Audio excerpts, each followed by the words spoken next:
এই যে শুনছো, আমি কিন্তু কাজে যাচ্ছি। বর্তমান তো বর্ষার দিন, ফিরতে একটু দেরি হতে পারে। চিন্তা করো না আবার, আমি ঠিক চলে আসবো। এভাবে কতদিন চলবে বলো? কিছু একটা করো। এমনিতে বর্ষার দিন, চারিদিকে জল আর জল।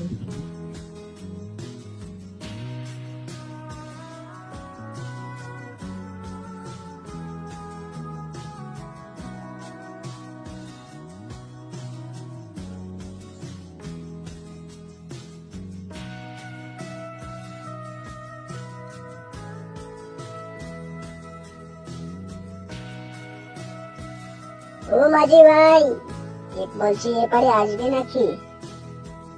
আরে আমার সময় বেশি হয়ে গেল ভাই, আমি কাজে যাব এখন। পারলে একটু সাহায্য করো আমায়। তো দাদা, এপারে যাচ্ছেন কেন? কোনো আত্মীয়র বাড়ি আছে কি? হুম, বলছি বর্ষার দিন এখন, একটু তাড়াতাড়ি এসো, নাহলে নৌকো পাবে না। এমনি যে নদীর অবস্থা এখন।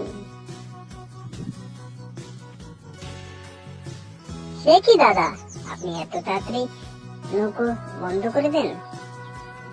তাহলে আমাদেরকে কে নিয়ে যাবে বলুন?